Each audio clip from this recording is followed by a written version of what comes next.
남부 캘리포니아에 폭염과 높은 파도주의보가 내려진 가운데 온열질환과 해안 안전사고주의가 당부됐습니다. LA 한인타운에서 흉기 난동으로 한 명이 숨지고 한 명이 다쳤습니다. 경찰은 도주한 용의자 3명을 추적 중입니다. 미셸 박스틸 신임 주한미국 대사가 공식 부임하며 한미동맹 강화와 양국 현안 조율 역할에 관심이 집중되고 있습니다. 트럼프 행정부가 유학생 취업 OPT 프로그램에 10만 달러 수수료 부과를 검토하면서 한인 유학생과 교환 방문자들의 우려가 커지고 있습니다.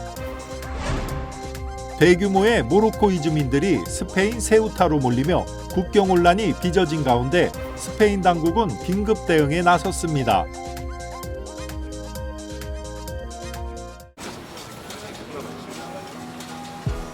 오늘의 가능성에게 내일의 금융을 쉽지 않은 도전에게 쉬운 금융을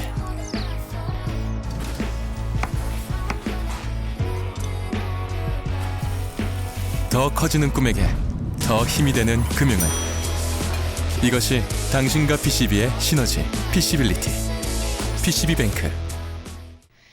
시청자 여러분 안녕하십니까? KBS 아메리카 뉴스입니다. 미 서부와 중서부 전역을 가두는 거대한 열돔 현상으로 남부 캘리포니아 지역에 또다시 폭염 예보가 발령됐습니다. 국립기상청은 고기압이 상공에서 뜨거운 공기를 짓누르며 열기를 가두는 열돔 현상이 지속되고 있어 남부 캘리포니아 주요 내륙과 밸리 지역을 중심으로 폭염주의보와 경보를 일제히 발령했습니다. 이번 폭염으로 엔텔로밸리와 샌퍼난도, 샌게브리에 밸리 등 일부 지역은 최고 기온 화씨 100도까지 치솟을 것으로 전망됐습니다. 특히 높은 습도로 인해 밤사이 기온도 내려가지 않아 온열 질환 위험이 고조되고 있습니다. 기상당국은 가급적 안전요원이 배치된 구역에서만 해수욕을 즐기고 온열 질환 예방을 위해 충분한 수분 섭취와 야외 활동 자제를 당부했습니다. LA 한인타운에서 30대 남성이 흉기에 찔려 숨지고 한 명이 다치는 사건이 발생해 경찰이 수사에 나섰습니다. LA 경찰국에 따르면 오늘 오전 6시쯤 LA 한인타운 3가와 알렉산드리아 애비뉴 교차로 인근에서 흉기 난동 신고가 접수됐습니다. 현장에는 형제 관계인 30대 남성 2명이 흉기에 찔려 부상당한 채 발견됐고 이 중 한 명은 끝내 현장에서 숨졌고 다른 한 명은 병원으로 이송됐습니다. 경찰에 따르면 범행을 저지른 용의자 남성 3명은 사건 직후 흰색 세단을 타고 도주했습니다. LA 경찰국은 현장 통제와 함께 CCTV 분석을 진행 중으로 사건을 목격한 지역 주민들의 제보를 당부했습니다. 한편 사건이 발생한 3가 도로가 전면 폐쇄되면서 오전까지 극심한 정체가 이어졌습니다. 미셸 박스틸 주한 미국 대사가 한국에 도착했습니다. 1년 반 넘게 공석으로 남았던 주한 미국 대사가 공식 부임하면서 양국 관계 개선에 대한 기대감이 나오고 있습니다. 이유수 기자입니다. 한국 시간으로 어제 오후 인천공항의 모습을 드러낸 미셸 박스틸 주한미국 대사는 가장 먼저 한국어로 인사를 건넸습니다. 한국 국민 여러분께 정중히 인사드립니다. 저는 서울에서 태어났지만 미국을 대표해 이 자리에 섰습니다. 이 자리에 다시 서니 만감이 교차합니다. 미셸 박스틸 대사는 이후 영어로 성명을 발표했는데 굳건한 한미동맹의 중요성을 강조했습니다. Our alliance was forged in war and secured by blood of those who stood shoulder to shoulder to defend freedom. It has been proven again and again through unwavering trust. 지난 2020년 캘리포니아주 48지구에서 연방 하원의원에 당선된 뒤 재선에 성공했던 미셸 박스틸 대사는 트럼프 대통령은 물론 공화당 지도부의 총애를 받는 유력 인사로 분류됩니다. 미셸 박스틸 대사 역시 인천국제공항에서 열린 기자회견에서 트럼프 대통령과 행정부의 뜻을 한국에 전하는 역할을 최우선 과제로 두고 있음을 분명히 밝혔습니다. We will carry President Trump's vision for this alliance forward. Stronger, safer, and more prosperous than ever before. 다시 이 땅에 서게 돼서 대단히 감사합니다. 앞으로 미셸 박 스틸 대사는 대미 투자 이행 조율과 전시작전 통제권 전환, 원자력 협력 등 양국의 핵심 현안을 조율하는 데 앞장설 것으로 전망됩니다. 또한 미북 대화의 물꼬를 터 한반도 평화의 안정을 도모하는 역할 역시 기대를 모으고 있습니다. 현 트럼프 행정부의 국정 운영 철학은 물론 한국의 정서까지 깊이 이해하고 있는 미셸 박 스틸 대사. 한미 간 쟁점을 지혜롭게 풀어낼 든든한 가교가 돼줄 것으로 기대를 모으고 있습니다. KBS 뉴스 이우수입니다. 트럼프 행정부가 미국 대학을 졸업한 외국인 유학생의 취업 프로그램에 10만 달러의 수수료 부과를 검토하고 있는 것으로 알려졌습니다. 한인 유학생과 교환 방문자들에게 적지 않은 영향이 예상됩니다. KBTV 김은지 기자가 보도합니다. 트럼프 행정부가 미국 대학을 졸업한 외국인 유학생들이 미국에서 취업할 때 10만 달러의 수수료를 부과하는 방안을 검토하고 있다고 월스트리트 저널이 오늘 보도했습니다. 이번 조치는 트럼프 행정부가 추진했던 전문직 취업비자 H-1B 수수료 인상 계획이 법원에서 잇따라 제동이 걸리자 나온 것으로 풀이됩니다. 이번 방안은 국토안보부 내부 논의 단계로 백악관 승인 여부와 수수료 부담 주체도 아직 정해지지 않았습니다. 한편 같은 날 국무부도 교환 방문 J-1 비자 프로그램 관리를 강화하는 별도의 규정 개정안을 발표했습니다. 참가자가 거주지나 학력, 재학 여부 등에서 허위 정보를 제출하면 운영기관이 의무적으로 자격을 종료해야 하고 국무부나 국토안보부가 비자를 즉시 취소할 경우에도 프로그램을 끝낼 수 있도록 정부 권한을 확대했습니다. 허가 범위를 넘어선 취업도 종료 사유가 되며 동반 가족인 J2 비자 소지자도 그 대상에 포함됩니다.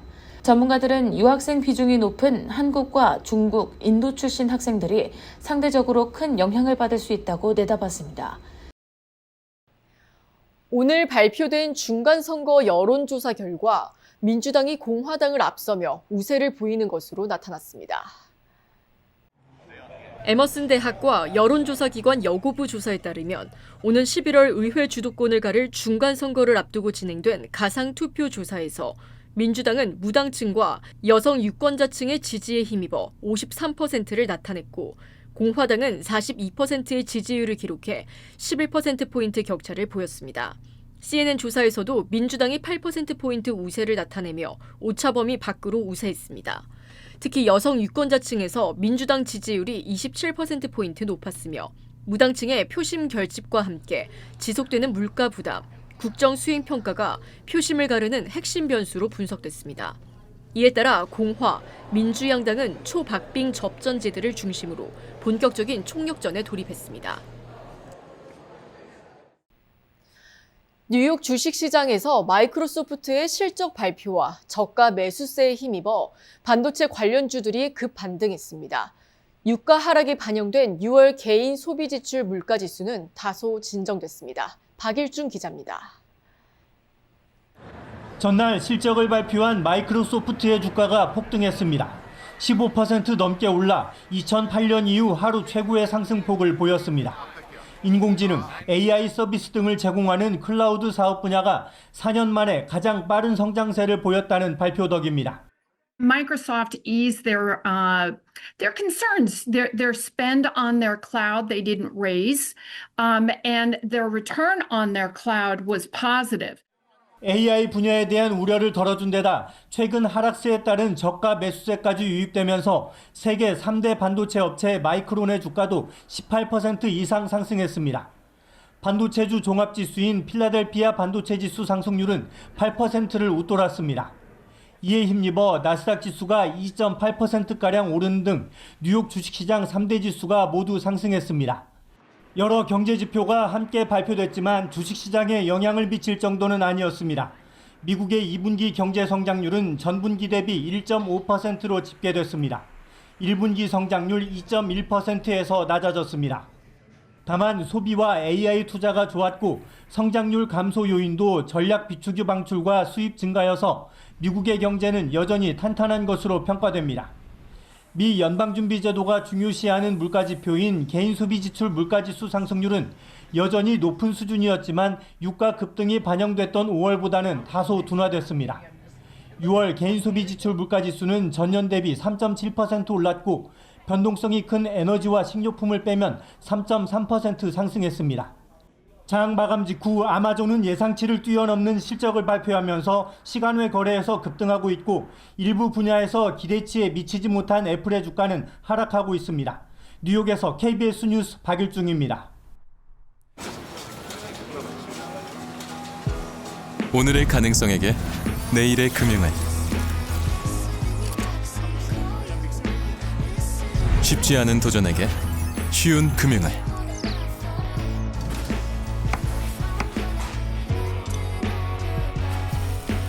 더 커지는 꿈에게 더 힘이 되는 금융을. 이것이 당신과 PCB의 시너지, PC빌리티. PCB뱅크. 인구조사국, 즉 센서스가 오늘 전국 120만 개 기업을 대상으로 실시한 최신 기업 동향조사 분석 결과를 발표했습니다.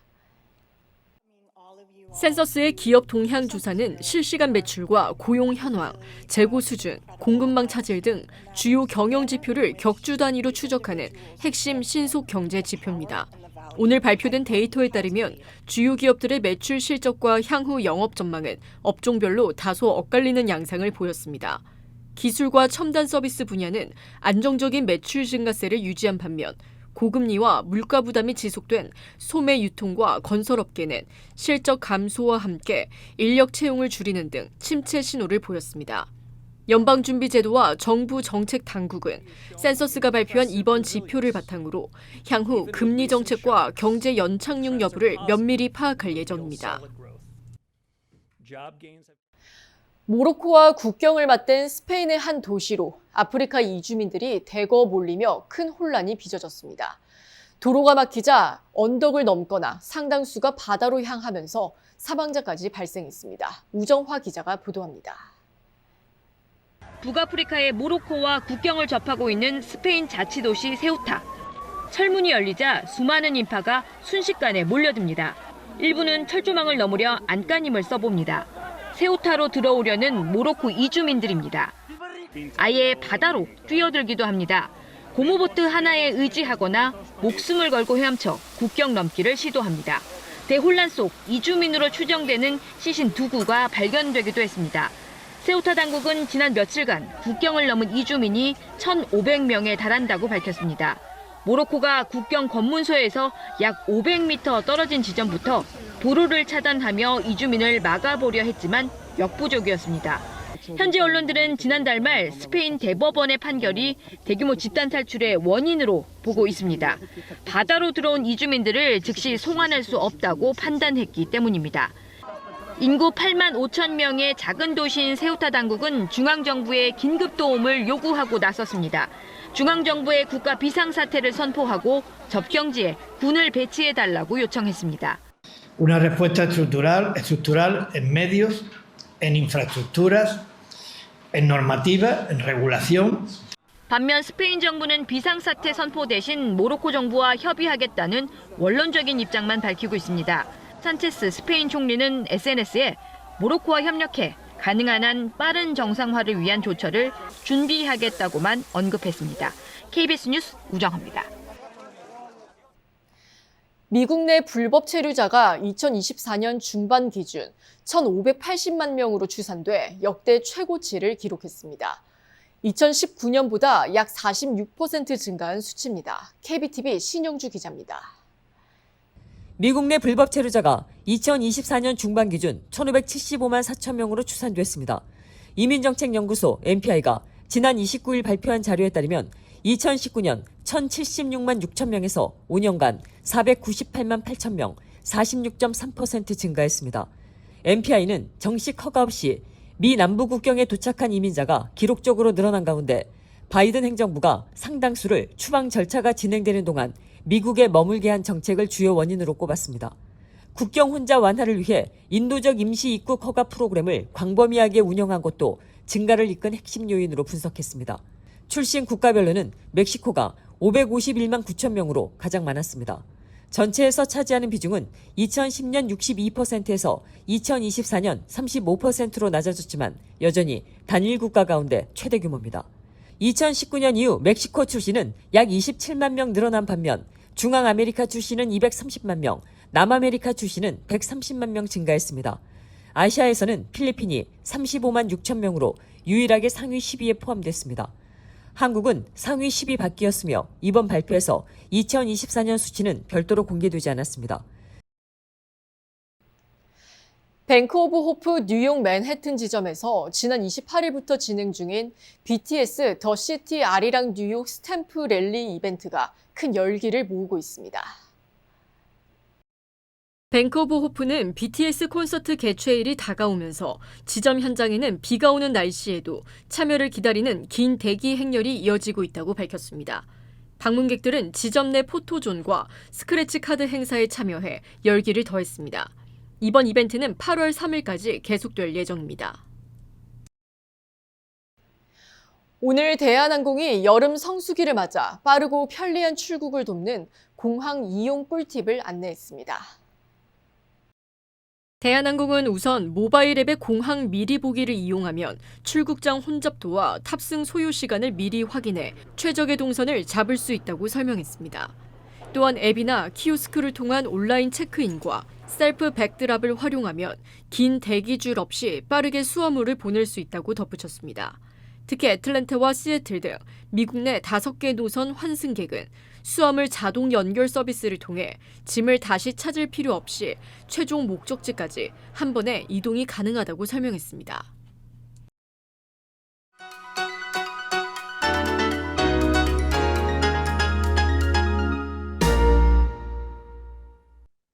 주식시장은 오늘 상승했습니다. 어제 폭락세를 이어가지 않고 곧바로 7주 만에 가장 강력한 랠리 모드로 돌아선 건데요. 오늘 회복세를 주도한 내스닥은 단 하루 폭등으로 6일간 낙폭의 48%를 만회했습니다. 다우존스 역시 오늘 3대 지수 가운데 가장 뒤처졌음에도 어제 기록했던 올해 최대 낙폭의 53%를 회복했고 S&P 500은 어제 낙폭의 108%를 복구하며 B자 모양의 회복세를 완성했습니다. 중동발 리스크가 여전한 상황에서도 국채유가는 하락한 반면 30년 만기 국채금리는 장중 5.24%까지 치솟으며 19년 최고치를 경신했습니다. 그럼에도 일단 반도체 메모리주들에 집중된 패닉 바잉의 기세는 개장 내내 꺾일 조짐을 전혀 보이지 않았고 실적 호조와 함께 장중 17%까지 급등한 마이크로소프트는 무려 18년 만에 최대 상승폭을 기록했습니다. 반면 메타는 9개월 만에 최대 낙폭으로 무너지며 올해 들어 20% 폭락한 4개월 최저치로 후퇴하는 대조적인 흐름을 보였습니다. 다만 한 번 불붙은 매수 심리는 개장 내내 거의 흔들리지 않았고 마감 후 애플과 아마존의 실적 발표를 앞두고 기대와 불안이 교차하는 다소 불안한 상황에서도 분위기는 끝까지 고조된 상태를 유지했습니다. 지금까지 김재한이었습니다.